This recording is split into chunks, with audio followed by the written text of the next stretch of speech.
শুভ বিকেল। গতকাল ছিল কোজাগরি লক্ষ্মী পুজো, আর বাড়িতে সব কিছু নিরামিষ রান্না। আমাদের বাড়িতে নিরামিষ যেহেতু সবাই খুব একটা পছন্দ করে না, তাই নিরামিষের দিন একটু সমস্যাই হয়। তাই ভাবলাম যে আজকে একটু পোলাও বানানো যাক। পোলাওটা খেতে সবাই ভালোই বাসে। তো এখানে নিয়ে নিয়েছি গোবিন্দভোগ আতপ চাল। এখানে আমি 1 গ্লাস চাল নিয়েছি।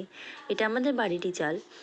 চালটা একবার ধুয়ে জল ঝরানোর জন্য ছাঁকনির মধ্যে রেখে দিয়েছি। ততক্ষণে আমি কাশ্মীরি আলুর দমটা রান্না করছিলাম। সেই ভিডিওটাও খুব তাড়াতাড়ি তোমাদের সাথে শেয়ার করব। তো রান্না করতে করতে এদিকে চালটা বেশ ঝরঝরে হয়ে গেছে। এবার একটা থালার মধ্যে নিয়ে নিয়েছি। আর নিয়েছি 1 চামচের মতো আদা জিরে বাটা, নিয়েছি 1 চামচ হলুদ গুঁড়ো, হাফ চামচ নিয়েছি লবণ, আর 1 চামচ ভর্তি করে নিয়েছি ঘি।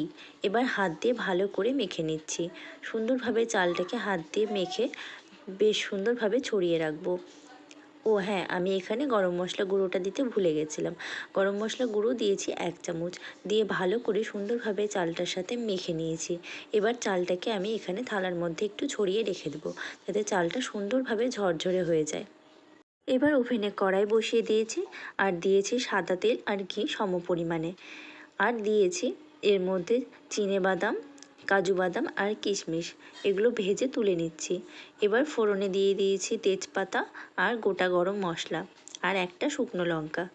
ভালো করে ফোড়নটা ভাজা হয়ে গেলে এই চালটা আমি ঢেলে দিয়েছি। এবার চালটাকে সুন্দরভাবে ভেজে নেব। চালটা যতক্ষণ না একটু মুড়ি মুড়ি হয়ে আসছে, মানে একটু ফুটে যাচ্ছে, ততক্ষণ ভাজবো। সুন্দরভাবে ভাজা হয়ে গেলে ভেজে রাখা কাজু বাদাম আর কিশমিশগুলো দিয়ে দেব। এবার পরিমাণ মতো জলও দিয়ে দেব।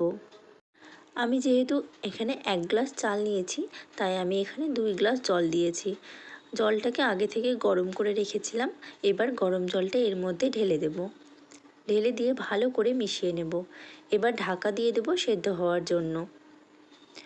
হাফ সেদ্ধ হয়ে আসলে ঢাকনা খুলে এর মধ্যে পরিমাণ মতো চিনি মিশিয়ে দেব। চিনিটা দিয়ে ভালো করে একটু নেড়ে নেব। হালকা হাতে নাড়ব, খুব বেশি ঘাঁটবো না। দিয়ে আবারও কিছুক্ষণের জন্য ঢাকা দিয়ে রাখবো। এবার ঢাকা তুলে দেখব যে একদম জলটাও শুকিয়ে গেছে আর পোলাওটা বেশ ঝরঝরে হয়ে গেছে। তো এইভাবেই আমি পোলাওটা রান্না করি।